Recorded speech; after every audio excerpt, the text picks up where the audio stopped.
What's going on, everyone? Happy Saturday. This is the What is True podcast. I'm your host, Weezy. I am joined by podcast legend himself, Mr. William Ramsey. How are you, sir? Doing well. Thanks for having me. Thanks for the invite. Absolutely. We will definitely be discussing some Aleister Crowley, and we will definitely be getting deep into that. But I figured, one of the reasons that made me reach out to you was last week I did some postings on late great David McGowan, who has been an inspiration to me for quite some time, ever since I really started digging into his work.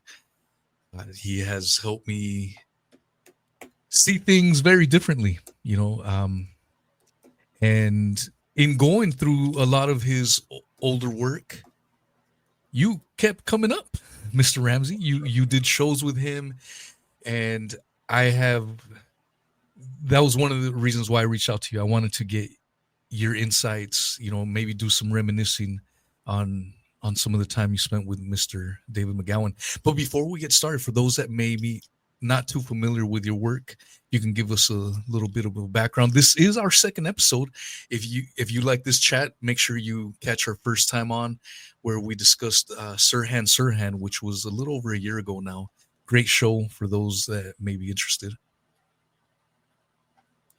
Yeah, I became a podcaster kind of recently within the last 5 years. I was really just a writer of books. My first book was published 2010. That was Prophet of Evil. Then I published one in 2012 about the West Memphis Three called Abomination, Devil Worship, and Deception in the West Memphis Three Murders. And then my third book was Children of the Beast, about Crowley's influence in 20th century culture. And then I also published one about Global Death Cult, about the Order of Nine Angles. And then my most recent is the Smiley Face Killers book, which has now been out for 2 years, or 2023. So those are kind of my writings. But then I have 5 documentaries. And like I said, my podcast, which is William Ramsey Investigates. And I cover a lot of different topics. I've done Sirhan. I've done some recent ones on kind of Program to Kills type stuff, which kind of overlaps with the late great Dave McGowan. Yeah, you've done quite a bit of work, and I'm sorry, I thought we were live, but I'm not seeing it on Rumble now. It says we're live. It says we're live on my side. Yeah, it says, but I went over to Rumble and it wasn't showing up. Maybe they don't want us talking about this very subject. Well, you're live. You're live here okay. on my things, but I don't know if I'm live on yours. Let me see. Yeah, I am here. What about Rockfin? Sorry about that. Yeah. Let me check and see if you're live. Okay, I did get a confirmation by the lovely Missy. So okay, we're live on your show. I can see it. Awesome. Yeah, like I mentioned previously, the Dave McGowan has been a giant inspiration. Actually, so last week I did a show with Steve Poikonen. We on Rogan, having Mr. Mike Benz on the show, and we did a breakdown. And it kind of troubled me that Joe Rogan has mentioned weird scenes inside the canyon many times, but for whatever reason, always hesitates to mention David McGowan. Like he's averse to saying the actual name, David McGowan. And that sent me down a wild rabbit hole the last few days regarding this kid, Matthew North. Have you heard of anything about Matthew North and Joe Rogan? I've heard rumors, but I remember Matthew North is a researcher who researched Joe Rogan, and he was a critic, if I remember correctly. So, yeah, I definitely want to go into that at some point. So that really bothered me. I think it was Friday of last week, and I don't have dreams anymore. And when I do have dreams, I try to, if it was good, I try to write it down, jot it down somewhere so I can remember it, later on when I wake up. And I had a dream of David McGowan, and it's kind of cheesy. It's a bit personal, but I mean, this how much respect I had for McGowan. And the dream was, let's see, I pulled up my notes here. Dreamt about David McGowan, was just hanging out with him. He looked great, chatted up with him, and he said he would definitely love to do a show. It was weird because in the dream he was very much alive, but the entire time I knew he was already dead. Doesn't make sense now, but in the dream state, it did. We were in some old rundown wooden home, and possibly Chris Graves was with me. I'm not 100% sure. He was writing articles and just hanging out. And what I remember in the dream, he had long white hair. So it was David McGowan, but he had long white. He didn't have any gray hair, while, even in his last days, he was starting to have some gray hairs. And so in that dream, it was so realistic, and it was awesome, and I think it's partly because I had been thinking of Dave the entire day, and I how was that like? When you go back in time, do you think of Dave every now and then, and um maybe wonder how he would have viewed certain things, that are happening now, things along those lines? Yeah, I mean, he was one of the greats. I don't think there's any question about it. So I think about him often. I do shows on him. I've done a program to kill show with the Cosmic Peach recently about going over his stuff, and I think he's still relevant. So I think that when he died in 2015, he left kind of a void because he was doing great work online and with his books. And I think people have tried to take down or chop down his reputation, and I think it's only grown. I think that the attempt to kind of take apart McGowan has failed and shown what a masterpiece Program to Kill is really, which was published in 2004. And Weird Scenes too. I think that's it. And it's odd that Rogan won't mention his name. I saw that exact same clip you're talking about. And he has a lot of people who know about McGowan that's around his show. So it's interesting that he'll kind of reference the book. But like I said, his reputation's only increased. He's also, I mean, for people who don't know, he's written, I think, 4 books. I think one was it. And a new one's come out. His daughter runs his website, which is called the Center for Informed America, right? The acronym is CIA. CIA. Right?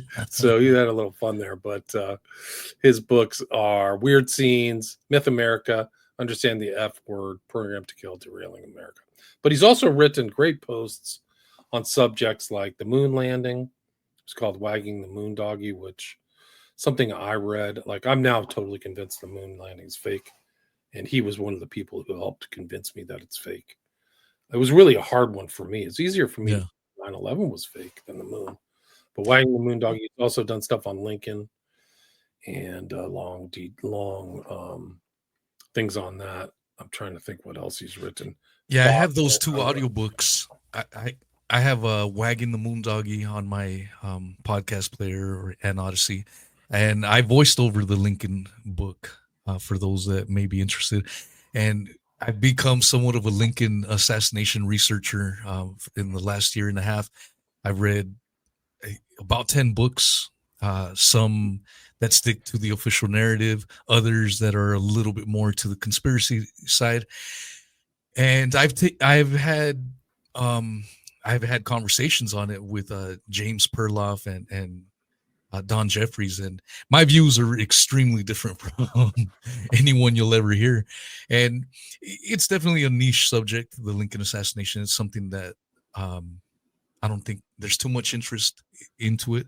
And I think that's partially why I dove so deep into it. I'm like, no one's talking about it. And there's lots and lots to learn from it, even though this was a 160-year event. And that's what I've been saying. I think part of the point as to why David McGowan did a Lincoln assassination book is because you can draw parallels from 160 years ago. People think that a lot of these things are newer, that started from the Kennedy era, but you can go 100 years prior to that and see a lot of the shenanigans. You'll often hear today that our Constitution is being violated. It was being violated in the 1860s. A lot of people don't realize that Abraham Lincoln suspended habeas corpus, and was a tyrannical, a tyrant in many ways. And so that's why I decided to go deep in it. And my takes are very, very different, but I do back up my claims. And part of a huge inspiration to reach the takes that I now have on the Lincoln assassination are through David McGowan's insights, and I have him to thanks. What are your takes now? What are your takes? What are McGowan's? Are they the same? Are they most of them are along the same lines. There were things in that Lincoln book that he kind of touches on, but doesn't outright say it. And I just straight up say it. For example, the attack on the Seward Mansion. Are you familiar with that?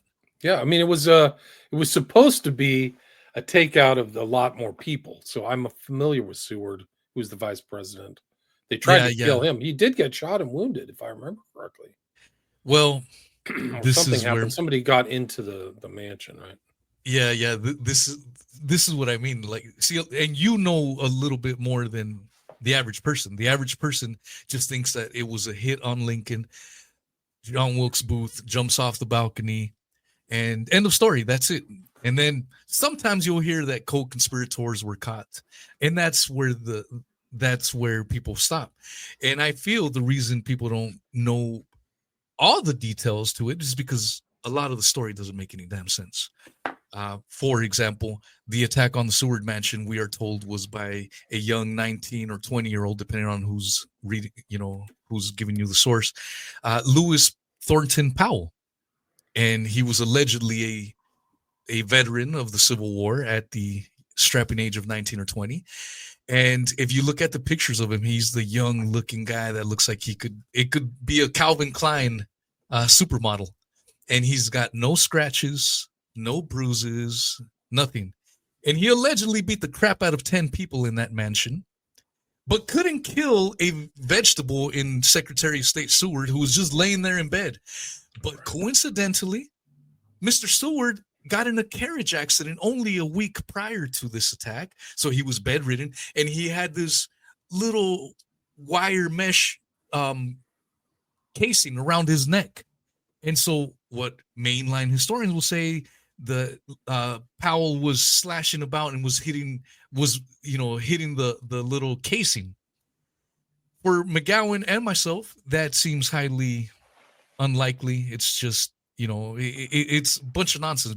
Here we have a strapping young Southern boy who's probably used to killing all his life, not people necessarily, but animals. He knows how to kill things in an efficient manner. And he's able to beat the crap out of nearly 10 people in that home, but can't kill the sitting target and Secretary of State Seward. So you have that. And then you have what happened in Ford's Theater with William Rathbone or Henry Rathbone, who was one of the occupants in the presidential box. This is a guy who later on goes on to kill his stepsister wife, kills her, and then slashes himself and claims that someone attacked them. And what happened in the Lincoln assassination? Lincoln or Booth allegedly shoots Lincoln and then gets into a fighting match with Henry Rathbone. Booth allegedly slashes Henry Rathbone and then jumps down, and we all know the story. McGowan doesn't straight out say it, but I'm going to say it. How do we not know that Henry Rathbone wasn't the guy that shot Lincoln? Right. So there's so much parts to that story that don't make any sense, and that's what's made me interested in going down into that rabbit hole. And I'm sorry, I'm getting a little sidetracked, but as you can see, it's a passion of mine. That whole it's not that much of a sidetrack, because I think that was why he was interested in it, because it still was relevant. Like, it was a full-on assault. There's other people involved. There's the Knights of the Round Circle or whatever. I mean, Wilkes' family is really interesting. I mean, including Lincoln. So, like, there's a lot of history and a lot of interesting things. I think John Wilkes Booth was at the hanging of John Brown. So Yeah. when Brown gets busted for Harper's Ferry, so he's very much involved in the Civil War, like this whole event, all the way from beginning to end. So And then you history have itself. Claire, or what's her name? Teresa Blair, who is the wife of Tony Blair. Teresa Blair is a blood descendant of the Wilkes Booth family. Wow. So, A lot of it people just don't know connects to today. It's wild. Wilkes, the ancestor, was kind of a well-known political figure in England, like I think in the 17th century or 18th century. So it's The really an Hellfire interesting. Club. Yeah, Hellfire Club. He was a Yep. rake. He was a known rake. He had really smart guy. He was witty. And then you have this family of Shakespearean actors that comes to the U.S. And Wilkes Booth and his dad were like bigwigs in Manhattan. And his dad was Brutus. Yeah. I mean, if you're talking about Shakespearean, you need something Shakespearean. Go back to the Caesar assassination, Brutus, behind the Caesar plot. It's really Brute, right? Etu Brute. Yeah, it's wild. I mean, and that's a group of people who killed Caesar, and it's a group of people who killed Lincoln. It's a group of people who killed JFK. Yeah.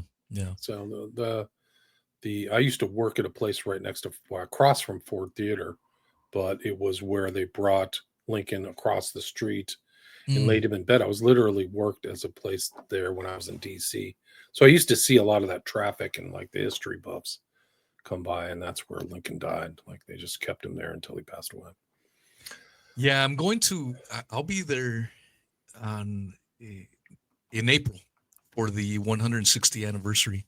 Oh, wow. And I can't wait to look at the actual presidential booth, because that will solidify a lot of my theories that I have, because I just don't. I think the only part that I believe of the whole Lincoln assassination is that Lincoln was killed. Interesting. Do you think that Booth got away, or did he die in the fire? There's good evidence to think that he got away, and there was a gentleman that went by John W. Boyd, JWB, same initials as John Wilkes Booth. And if you pull up a picture of him, he was a bit older than Booth. I think he was in his early 40s, as opposed to Booth being in his late 20s. But they could pass as doppelgangers. And he had I think he sprained his left foot or something. So he was already injured. He was a Confederate captive whose wife was dying of cancer, and the Union made a deal with him where, hey, would you be a Fed? We need someone to infiltrate, some of these groups. And he signed up. He was like, yeah, my wife's dying. I want to get out of, if I can get out of prison, and if I have to do some dirty work, that's what I have to do. And so this book that I'm reading by W.C. Jameson, who's a descendant of Booth as well, chronicles the escape, and it makes a lot of sense, which is, again, it's super wild. I mean, then you'll have other historians that say, no, he died at Garrett's barn because of the Booth diary. But I don't know how much trust I would put in the Booth diary, because even the FBI did some analysis in I think it was in the 70s or early 80s, and they found, I can't remember the number of pages. It was probably 80 pages in that Booth diary that they were, through forensics, they saw pages inserted and pages ripped out. So why should I accept the Booth diary as, absolute evidence and direct evidence, when there was so much shenanigans going with that? So yeah, like I said, I'm of the belief that really the only thing I believe is that Lincoln was killed. Now, by whom and all the other parts, I have a hard time believing any of it. Wow, that's wild. Yeah, there was a book, I did a thing on Abe, but I can't remember the name of the book, but it was like, yeah, he got away and made it all the way to India and lived out the rest of his life. He left, got out of San Francisco, and went to India. Like that. Yeah, you have other people that he took up the alias of I think Saint Jean Marie Helen, who went to Mexico and then from there went to Oklahoma and lived out his last days. So that's where it gets muddled. I think there is a good possibility that he did escape because he was well connected. He was kind of like today, where there, I don't know, maybe you may see things a little different, but like this Republican Democrat, I, I I don't see too much difference. I mean, they might have some ideological differences, but I mean, when it comes to the agendas, that they all push this and advocate for the same. And I think that's what I think McGowan was getting at. Even back then, it was the same deal. So Wilkes Booth gets through the official narrative, gets painted as a Southern sympathizer that was trying to disrupt what was going on in the North. And it's this fairy tale that we are fed. But the reality was that he was working with people on both sides. And so this was a two-sided plot to get Lincoln. Because Lincoln, one of the things Lincoln was pushing for a smooth transition. So he was a tyrant, he was a scummy guy, but he was also pushing for a smoother transition after the Civil War. And some of the bankers, like Salmon P. Chase and whatnot, they wanted some hardcore punishments against the South. And with Lincoln in the way, that was, he was going to behoove those plans. So let's just take him out of the picture. And so get Johnson in there, right? Yeah, there's a lot more evidence to support that line of thinking. It's super fascinating stuff. It just shows shifting allegiances, and sometimes it's your own people that'll kill you much more than like so. It's an easy story to say all these Southerners were the only ones who want him dead, but like Trump has his own enemies in the. I mean, Trump's an example. He almost got his head blown off in July, but he has his own enemies in the Republican Party. So-called people who are supposedly on his side, the conservatives, they don't like him as much either, So, and going back to McGowan, you mentioned the whole Trump thing. I'm one of those, and I'm in the very fringe that I think a lot of it was theatrics, and based on the video evidence, and trying to use David McGowan's how he would have looked at that.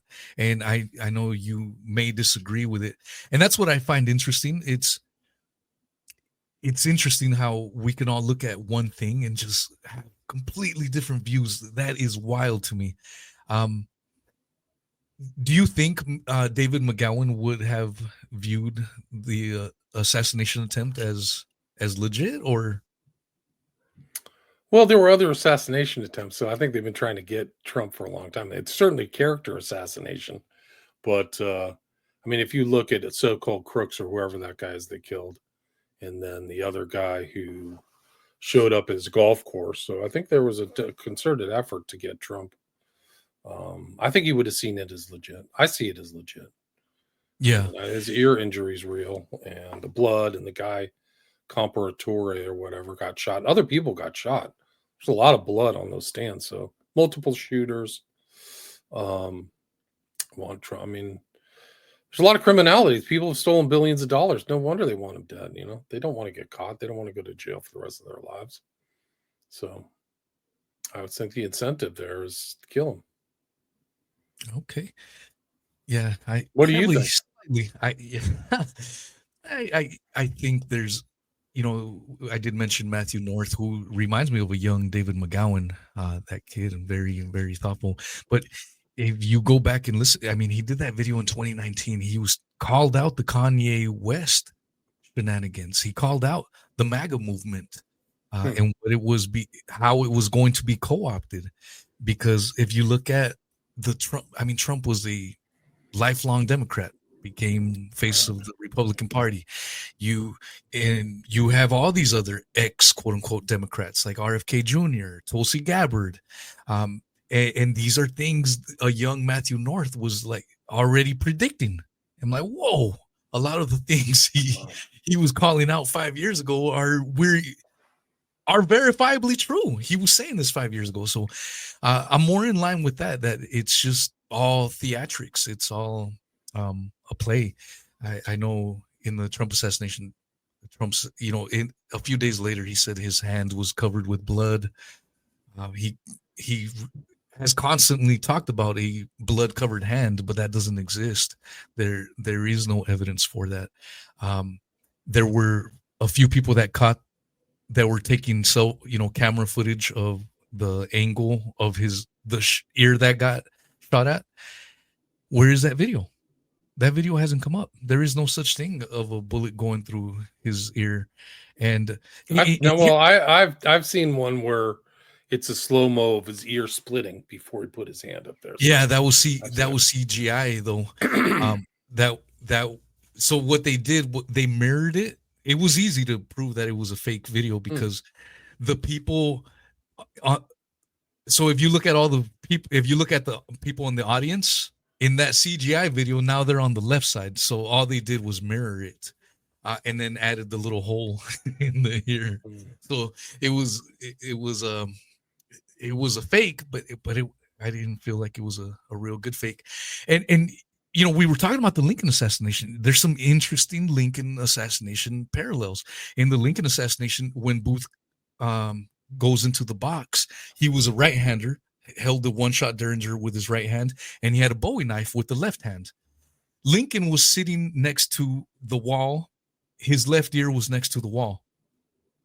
We are told that the shot came through Lincoln's left ear and lodged under his right eye. So think about trying to get that shot off with being a right-hander. It would be a lot easier with a left hand, but he was a right-hander. So mainline historians said that Abraham Lincoln turned his head at just the wrong moment, and that's what got him killed. In the Trump assassination, Trump turns his head at just the right moment, and he miraculously survives. Here's another fascinating Lincoln. These are the things that happen when you go deep, because I have gone down the Lincoln assassination. As soon as I see them, like, whoa, this is wild. So in the Trump assassination, you had that photographer, Douglas Mills, who shot the picture of George Bush getting the news in Sarasota of 9/11. He shot the picture. There's even an article that says Douglas Mills shoots once in a lifetime photo, he was there in the ear. And Douglas Mills also was the one that caught with his 20 frames per second camera the magic bullet, or the bullet that allegedly went through Trump's ear. This is Douglas Mills. What are the odds that he's at these two events catching these historical sites? I don't know. But in the Lincoln assassination, you have Alexander Gardner, who not only took the picture of Abraham Lincoln's death plate, he's the one that photographed the co-conspirators. Are those lovely pictures? Those awesome pictures? Alexander Gardner. Alexander Gardner also photographed the death plate of allegedly John Wilkes Booth, which was ordered destroyed later on. Now, why was it destroyed? I speculate because it wasn't John Wilkes Booth. That's the only reason you would destroy it. It's kind of like throwing Osama bin Laden's body over, the side of the boat, and calling it mission accomplished. So this is what I mean with these overlaps and these parallels with all these events, whether it was 160 years ago or just a couple of months ago. It's amazing. It really is. It really is something else. I mean, very, very I guess true. the conspiracies never go away. There's always conspiracies and murders. And how many times has somebody been killed in office in the United States? Every 40 years or something like that? Isn't that what or somebody shot or something like that? That's not good. Well, McKinley and Garfield. Here's another fun trivia, little bit of knowledge. Robert Todd Lincoln, which was one of the Lincoln boys, the one that survived. He was there, obviously, at his dad's death. He was in the Garfield death. He was there in the McKinley death. Wow, that's amazing. Crazy coincidences. And Robert Todd was a very sketchy, very sketchy guy. Didn't he become a lawyer for robber barons or something, or the railroad or something like that? Yeah, he was a scumbag. And yeah, there's so many. I could go for days on the Lincoln stuff because it's fascinating to me. But yeah, I mean, it just seems like the world is one connected place. And one of these guys that this is why I wanted to do the show with you, Mr. Ramsey, is Aleister Crowley. This is a name that I have heard come up quite a bit. And to be honest with you, perfectly honest with you, I didn't really know much about him. Over the last few days, I've gone down the Crowley rabbit hole, but I know you have done quite a bit, extensive research and work on the subject, and that's why I wanted to speak to you about it. But yeah, if you can give us a little background on Mr. Aleister Crowley. I was just a few days old when I realized Aleister Crowley was from the UK originally. I had thought he was American for whatever reason. I don't know why. I had heard his name, but I didn't know much about him. He was in the U.S. actually during World War One, but yeah, he was born in the U.K., kind of near where Shakespeare was born, Stratford-on-Avon, and then 1875, died in 1947. And you might have heard his name from the Ozzy Osbourne song, Mr. Crowley. Mr. Crowley. That's where I knew his name. So I had a superficial understanding.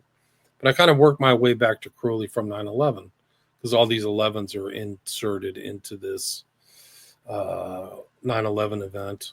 And why are they there? So I kind of led me back to Crowley and wrote a book about him called Prophet of Evil. He thought he was a prophet of a new aeon. He kind of had aeon. He wanted to change the world into a new millennium. So aeonic change, kind of like Hitler, who wanted a 1,000-year Reich. Well, Crowley wanted this new aeon of Horus and really spent his time working for it. He hated Christianity and spent most of his time doing occult work. He was a trustafarian or a trust fund kid. He had a ton of money and a lot of free time and spent all of his time researching and writing. He really had three passions: poetry, mountain climbing, and occultism. And he was a member of all these secret orders. He went to Cambridge. He left without getting a degree. And he said upon leaving, I'm amongst all these legends of the past, and I intend to become a legend of the future. And I think he really was an egotistical guy who set out to be really the greatest occultist. And so he joined this group called the Golden Dawn, which was about ceremonial magic. It had a bunch of other famous people in it at the time. Some who we remember as Yeats, as famous poet William Butler Yeats. And he went from there to starting his own magical fraternity called the Astrum Argentum, or Silver Star. And in 1904, he had really what he called the most important experience of his life, which is he was contacted by an entity in Cairo and said he transcribed a book called the Book of the Law that became a centerpiece of his religion called Thelema, which he then began to evangelize, which was kind of a mix of Eastern and Western esotericism and practices and yoga and meditation. And then he joined a group called the OTO, became its head in 1925, and wrote tons of books. Like he was really a constant writer. I call him a littérateur, which is a French word of somebody who's writing all the time. So he wrote magical books, poetry, articles that were in Vanity Fair, the magazine that's still around today. So that was from the early 1910s and 20s. He wrote for them. He wrote secret society stuff. He was in tons of correspondence, fictional novels, all just kind of constantly writing. He had a lot of free time. And like I said, he started his own magical fraternity in Cefalù, which is in Sicily, which is kind of the island off the shore of Italy. It's part of the Italian peninsula, well, close to the Italian peninsula. And that kind of went defunct after 3 or 4 years. He was kicked out of Italy by Mussolini, ended up in France, got kicked out of France, ended up in Weimar, Germany, and got old, went to Hastings, which is in the south of the UK or south of England, and died in 1947. But I think he really left a legacy. He left a legacy of all of his writings, and people still in the occult kind of go through a Crowley phase, read his stuff, and are interested in him. And that was kind of my second book, which is Children of the Beast. That was published in 2014.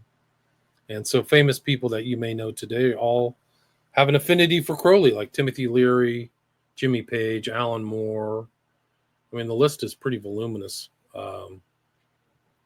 It goes on. So there were some political figures too, like his Tom Dryburgh, who we don't really know here in the States, but he was kind of the head of the Liberal Party or the Labour Party in the UK. He was supposed to be Crowley's heir. He was slated to be an heir of Crowley. He was also friends with the Crays, if you know the Cray twins, and some of these other characters from the British underworld. But yeah, so Crowley's definitely had an impact. He kind of reverberates to this day in culture, and you see Jay-Z with "Do What Thou Wilt," which is Crowley's dictum. That was a Wilkes. I believe that's originated with the original Wilkes. And Oddly enough. Crowley got it from Gargantua and Pantagruel. Well, inside there was a group called, I can't remember the French term of it, but it was that play, and then it was adopted by the Hellfire Club. So on the way into the Hellfire Club, they had that statement in French, which was "Ne se voudras" or something like that. And so Crowley got it from them, and is "Do what you will, do what thou wilt." And then he kind of systematized it and turned it into his religion, which is "Do what thou wilt" should be the whole of the law, which is an 11-syllable, 11-word phrase.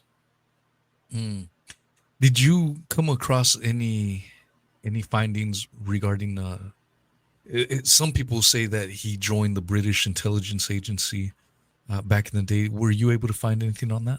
Yeah, I don't think there's any doubt that he was a member of British Intel. I think it's been proven. There's a book called Secret Agent 666 where they show that Crowley was an agent of the Brits. I don't think he ever was not an agent.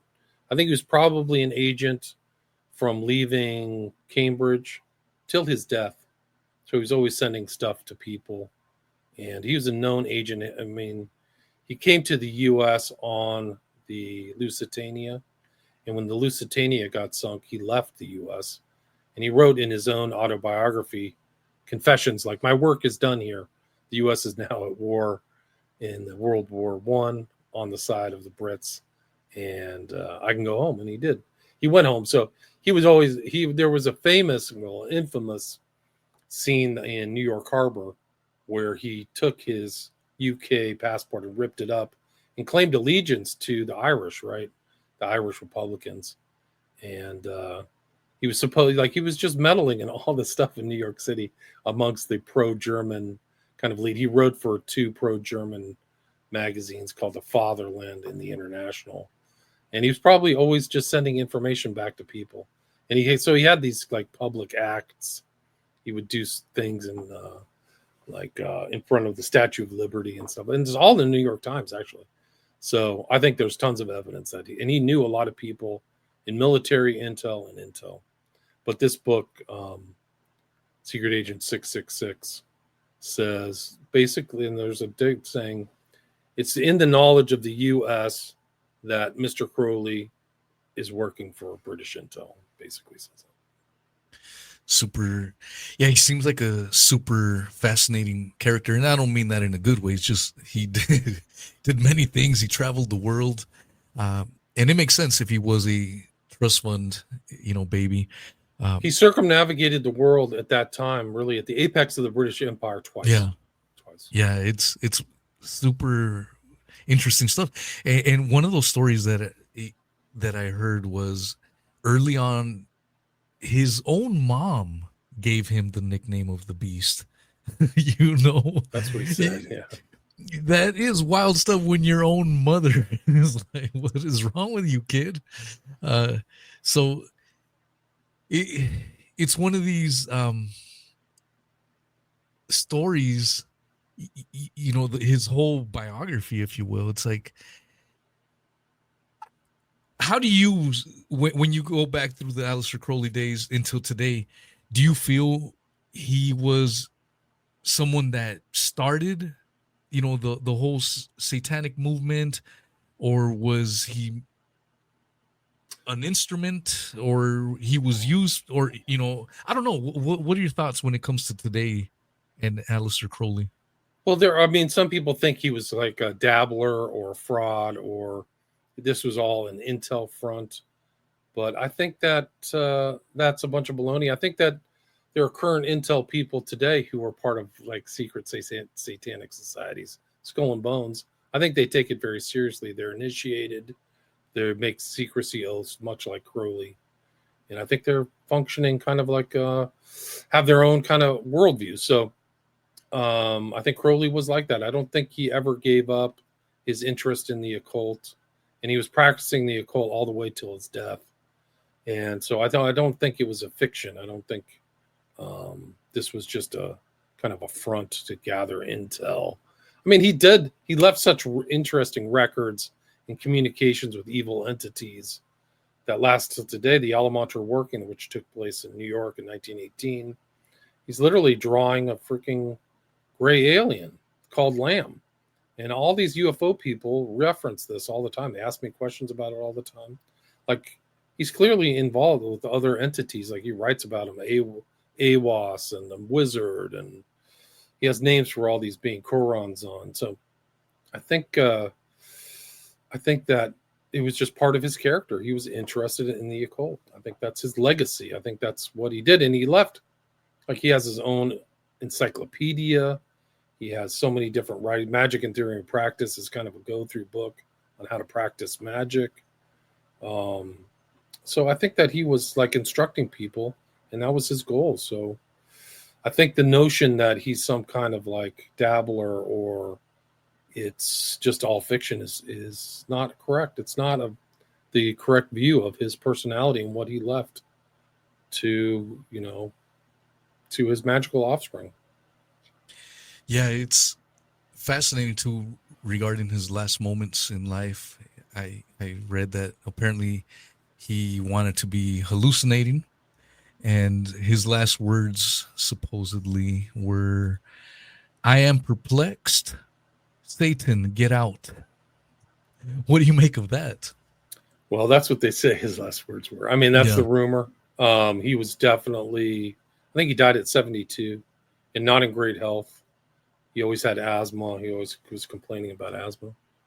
But he never really renounced his occult faith at the end. He didn't have some kind of come to Jesus moment or anything like that. So, yeah, I think that that's one of the accounts of his death, in Hastings in some boarding house. Now, someone like this, what are your thoughts on them? Are they evil embodied? Are they people that are misguided? Well, he thought he what was a prophet conclusions? of a new age. I mean, so I call him the prophet of evil. I think he was kind of like doing the work of evil spirits or Satan. He said he wanted to be this chief of staff of the devil. So I think that he fulfilled his, he reached his, what he wanted to achieve. So I think that he was an evil person. And I think all of his the outcomes of people who followed Crowley personally were disastrous. They committed suicide, ended up on the street, impoverished or insane. And he admitted it. Like, that's what I do to my followers or people who cross me. Like, he had this one meeting of the guy in the south of France. He said, people who cross me either end up dead or insane. Yeah. So I think there's little doubt to how evil the guy was. Do you suspect him in any hardcore crimes, like actual murder, maybe evil deeds against minors? Well, absolutely. I mean, there's writings about it. I just posted stuff on my social media about him and human sacrifice. So this isn't arguable. There are references to human sacrifice in his writings.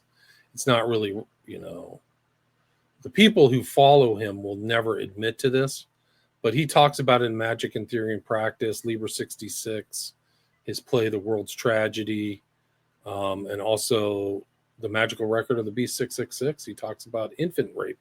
So, and coprophilia or eating excrement. So this guy's a very nasty character secretly. I don't think it's anything that's ever been published, but I went through and read his stuff, and that's what he's talking about. So the notion of like human sacrifices there, it's we can go over it. He talks about it. Liber 66, this is a direct quote. Then again, the master shall speak as he will, soft words, and with music and what else he will bring forward the victim. Also he shall slay a young child upon the altar, and the blood shall cover the altar with the perfume as of roses. Then shall the master appear as he should appear in his glory. Like that's what he's talking about, summoning evil spirits through child sacrifice. Like I don't think this is symbolic. People say, oh, this is symbolic language, but not to me. Yeah, and when you think about some of these figures that would you say that they're trying to carry that Aleister Crowley mantle, someone like a Anton LaVey, and then what's that witch from Zelensky's neck of the woods? Yeah, her name is Abramovich. Yeah.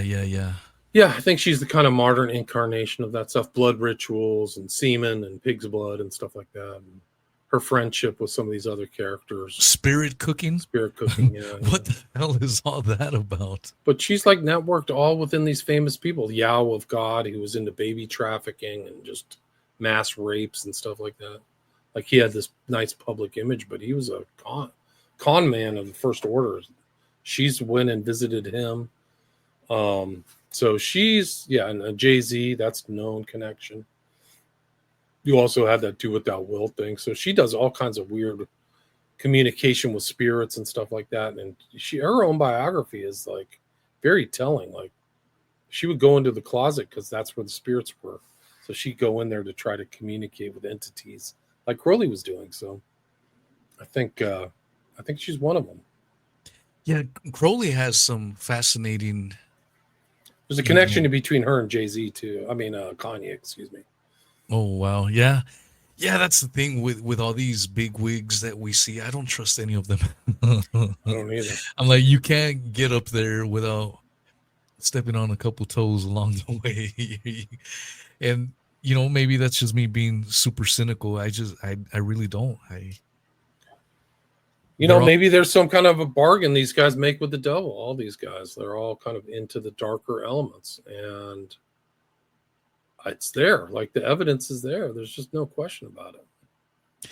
And that's why they like Crowley, because I think he gave people a means by which they can magnify their egotism.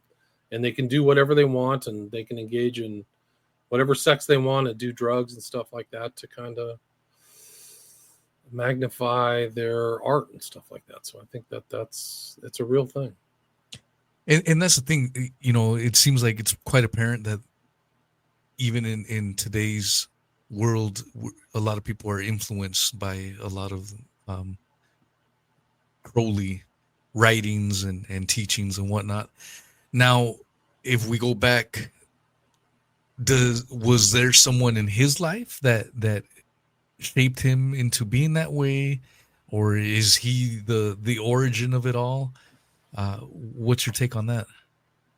I think that his childhood, he went to private schools that were really rough. He almost died. I think he didn't like his uncle after his father died when he was 14. His uncle was kind of the stand-in who he didn't like. And he went to like these very religious schools that I think had a baleful influence on him. He was a part of what was called the Exclusive Brethren. So he had very intense kind of strictures and a religious upbringing that he rebelled against. So I think that might have had something to do with it. I think also he was a rich kid and he didn't really have to deal with the consequences of his actions. So I think that set the groundwork for his later life. Like he rebelled against it. And I think that's kind of what he did. A guy was super smart, like first-rate brain and all this kind of, he had these resources at his beck and call. Like his inheritance, they said, was like 10 to 20 million pounds, like a huge amount of money. And he just spent it. He never worked. He just whittled his way through it. And he was gone by the time he was 45 or 50. Yeah, I seen that image that I believe I used in the thumbnail where he's wearing this weird outfit. What was that all about? Yeah, his magical outfit. There's a picture of him in his magical garb. It has the kind of Rosicrucian cross. Almost looks like an Illuminati symbol, on the hat. What? Yeah, well, I mean, that's one of them. One of them is the Horns of Pan. But he's like, there's other ones where he's got the Stella Revealing, the Book of the Law. Like before he got received the Book of the Law, he went to some old Egyptian stela that was Stella 666, and that's kind of his identity. Like he would write the B666. He kind of absorbed a lot of imagery and concepts from the Book of Revelation, like the darker elements. But yeah, there's pictures of him with all of his magical regalia, ceremonial magic, which would be like a wand, a sword, a crystal ball, all those types of things. And then there's other magical books that he would write his stuff in. Like he was really kind of he was really a sorcerer in part. Part of him was a sorcerer. So he would write down his things in this magical record. And he had all these books of stuff. Like he thought it was really important to record stuff so he could get information from it. Yeah, in hearing some Crowley stuff throughout the week, there was a couple of episodes that he talks about where supernatural powers. I think there was one incident where I think he was doing some prayers in a home, and things started shaking, and it's freaked him out so much that he even left the place. Which seems weird. He did something called the Abramelin working up in Boleskine Manor on Loch Ness. And he said that there were spirits marching around, and the place is arguably still possessed or magically haunted to this day. People have said weird things happen, but yeah, like he said, like he had really intense responses. Yeah, give us a little rundown of what happened, allegedly happened in that incident. Well, he was younger, and he was trying to do this big magical working in this place called Boleskine Manor, right? And this is in, I think, 1903, and it's supposed to be 16. It's supposed to be like 16. I mean, it's supposed to be like a 6-month process. Like it's a very intense thing. Jimmy Page eventually bought Boleskine Manor. Jimmy Page of Led Zeppelin fame. So, but yeah, this Boleskine Manor was like his thing. Let's see. He said the plague of beetles was once there, and he tried to invoke the demon Beelzebub there, which is the Lord of the Flies.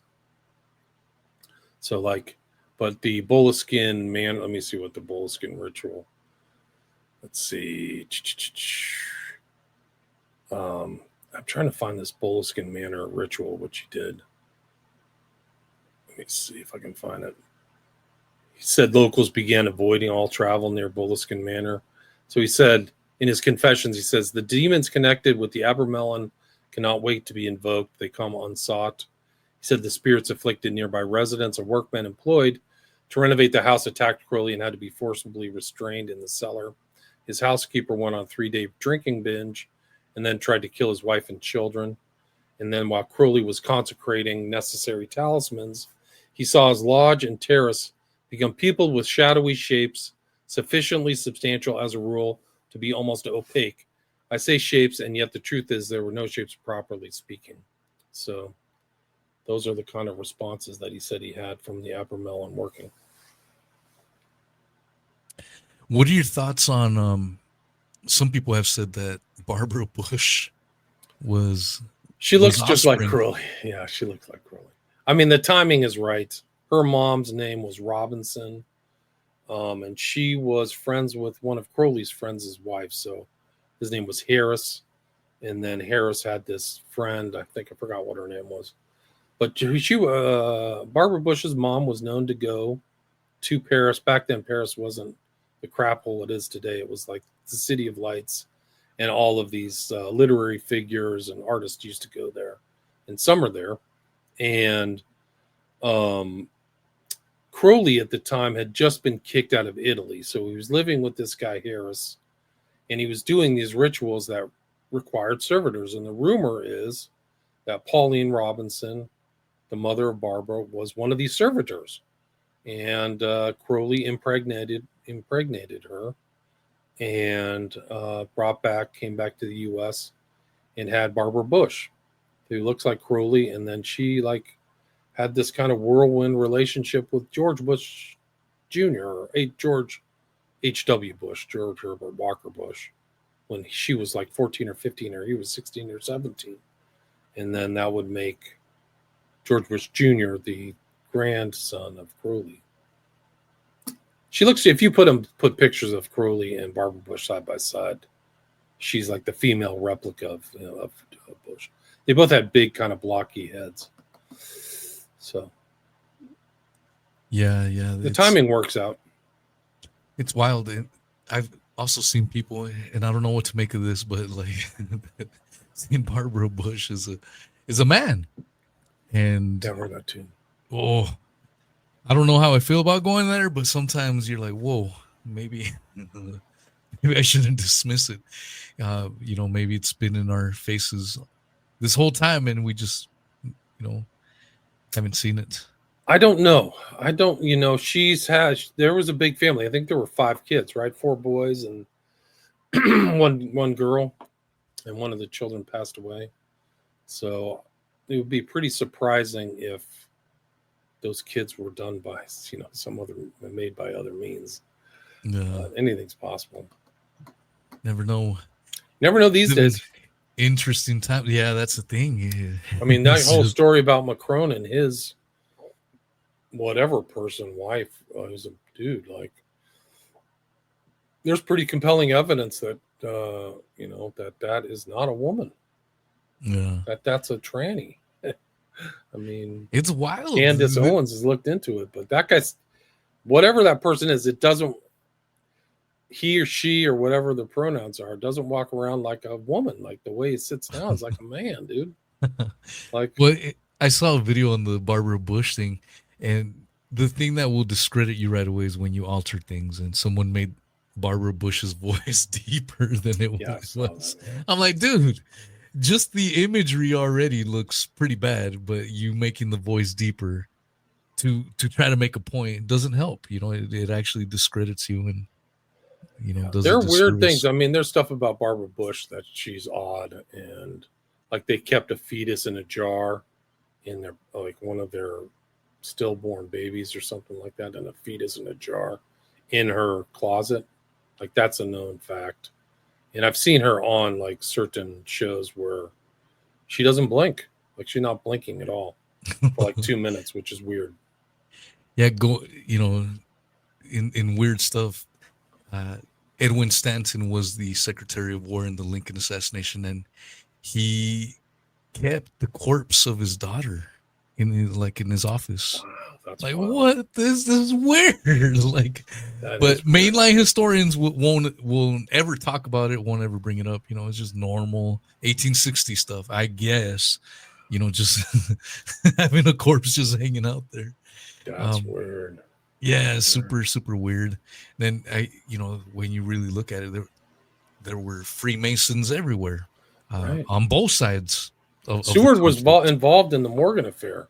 People who don't know that was a huge Freemason affair. So it's right there in the mix. Well, there was reports too of like soldiers in battle. If they, let's say there was some Southern, a little skirmish between some Southerners and Northerners. If they did the right hand signs, like, oh, ceasefire. Like, wow. Yeah, there's reports of that. I'm like, whoa, this is insane. Like, is everything fake and gay? Oh man, for the longest time I was averse to going there, but sheesh. Every prime minister in the UK has been a Mason throughout the whole history, like for the last 400 years. Like crazy stuff. Yeah, it's these secret societies. So I guess trying to tie it in back with Mr. Crowley, I think you mentioned a few of the secret societies that he was involved with. Which are some that are still relevant today? You did mention, let's see, I think I mentioned the Hermetic Order of the Golden Dawn. They're still around. They're still training. Their books are still definitely read. What are they about? A What's ceremonial the? magic. They're a post-Masonic society. So you go through the route of Masonry, and then you can join the Golden Dawn. And they thought of themselves as very elite. And you make oaths of silence not to do stuff, but basically, it's ceremonial magic. You learn to do ceremonial magic. So they're still around in some kind of incarnation. So I'd say that they're kind of semi-important. But OTO is still around too. It's still a functioning group in the U.S. and the Europe. So I'd say that they're still a Crowley group that's around. And I've actually seen the Astrum Argentum is still around, like the self-training magical society. I wouldn't say that they're as influential as the other two groups, but I think Crowley's materials are still accessible. So I think that's it. Those are the known ones. I mean, there are other people around, I think there were overlaps between the OTO and the Thule Society and the Nazi Party in Germany, but I think those are all gone. Interesting. Yeah, there's an interesting image of him wearing some, I don't know, some Egyptian garb. I guess he's in Golden Dawn garb. Is what? Yeah, I think there's some pictures of him. There's pictures of him in all kinds of weird costumes and different things. Like he changed his visage, and yeah, that's him in Golden Dawn outfit. So that's, if you saw his kind of like influence, McGregor Mathers, he used to dress in the same kind of manner. So he got a lot of inspiration from this guy McGregor Mathers. Now, why do you think these guys do this? You know, they put on these elaborate costumes and. I think it's a spiritual thing. I think they try to either get possessed or try to invoke spirits or something like that. Like, I think that there's all some rationale for it, whether they wear animal masks or do all that stuff. So I think that was part of what he was up to. Yeah, it's foreign to me. Even when I see these images of people, engaging in quote unquote spirit cooking today, where, for those that may not be familiar, spirit cooking is where they make these cakes, like body parts or cadavers. Yeah, Crowley called them the cakes of light, which had human fluids in them. There's no question about it. Oh, sheesh. You can look up cakes of light. Like he did Cakes rituals with the cakes of light. Yeah, cakes of light. Okay. If you look up Crowley cakes of light, Crowley cakes.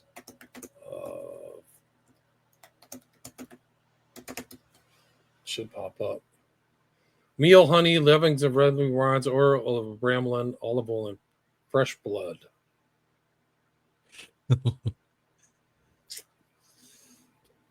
Cakes. Jeez. Yeah, just look up cake of light. There should be, and you'll see it on Wikipedia. There's a Wikipedia page. Yeah, it says it's a. Let's see. I found it here. Okay. That's it. That's the universal hexagram. Yeah, the Eucharistic host found within the thelema, the religion founded by English occult writer Aleister Crowley in 1904. A cake of light contains flour, honey, a bromelain oil, olive oil. Right, that's the abramelin thing that I talked about earlier that he did at Boleskine. So this is referencing that in this cake of light. Now, would this have any relation? You hear a lot of people talking about what's that brain stuff? That adrenochrome. Adrenochrome. Would this in any way, shape, form related? No, you would use this in kind of one of Crowley's rituals, like the Gnostic Mass or something like that. Mm.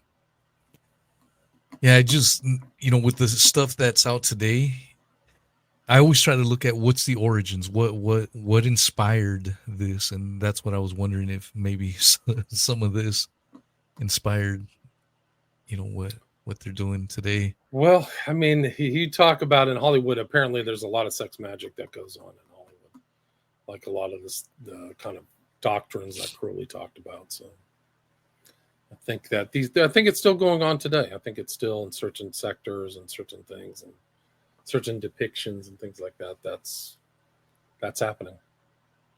Yeah. Now, I did want to ask you, as far as Aleister Crowley, do you, and maybe I didn't phrase it right at the very beginning, but so do you think he was an organic um, individual? Because I guess I have a hard time believing that someone could just be born just straight up evil. Was he shaped that way? But when I hear about his mom nicknaming him at the Beast at an early age, I don't know what to make of it. What are your thoughts? Was he just born evil? No, Um, I don't think so. I think he he just was made these influenced. decisions. Yeah, he just made these decisions that took him farther and farther down the road to occultism. And then Yeah, he really, I mean, I think if you have an enmity toward Christianity, that's going to take you away from that, the good influences of that. Or you're not interested in and you're interested in power and influence, then you're going to head towards the occult. And that's what he did. And he never really left. So I think that that's it. I mean, I think there's all kinds of different factors. His father died. He loved his father, identified with his father. I think that he had bad influences at these schools. He was an elitist in a very elite environment at the end of the 19th century, at the apex of the British Empire, really. So I think he had this very class ideas, and he had tons of money. So he had that kind of thing. He never identified with any lower class people or people who work with their hands because he never did that. He didn't have to. So I think that just added on and on and on. And then he was really trying to really overthrow this kind of Christian era, and that's what he did. So I think that that's what made him evil, is like all the stuff that he was doing, like the stuff that he's trying to evangelize is like demon worship and like occultism. So I think that that's really what I think what happened. yeah, yeah, for sure. Well, Mr. Ramsey, that was fascinating. I think people got a good taste of Aleister Crowley. Good. For those that want more of a taste, Mr. Ramsey has already mentioned you have a book on it. What was the name of that book again, and where can they Prophet of find it? Evil and Children of the Beast. Those are two of my books that are about Crowley. And I've actually done two documentaries on Crowley, which you can find on my Patreon too. Those are kind of like visual studies. I also did a smaller book that you can find online for $5 called Aleister Crowley, a visual study. I published that in 2014. So I've done a lot of work out there, and I've done tons of interviews like this on my podcast, William Ramsey Investigates, if people want to check that out. Where would you send people to check you out? Spotify, iTunes, Podcast Addict, wherever you find your local podcast. Yeah, I even have your website. So I have your Twitter, and then I have WilliamRamseyInvestigates.com, which I'm sure you can find all the links there. So yeah. Post a lot on X. I haven't been censored on X, so I put up some interesting stuff about Aleister Crowley today. Aleister Crowley and Human Sacrifice, so people can check that out. Yeah, I retweeted that thread that you put out. You had quite a bit of information there. Thanks so much, Mr. Ramsey. You are a legend, and so it's always an honor to have you on. I listened to you far before I even started my little dinky show, so it's always awesome when I have folks like yourself that in some way, shape, or form inspired me to awesome. get going. Well, I appreciate it. Oh, you should come on and talk about your Lincoln assassination research. I would love to. Yeah, okay, cool. We'll set that up. Let's set that up. Absolutely. All right, cool. Thanks for having me. Appreciate it. Absolutely. Cheers. Take care. Have a great day. Sir. All right, y'all. That was Mr. William Ramsey Investigates. Check him out. He is a legend. Like I mentioned before, he's someone that I listen to quite a bit.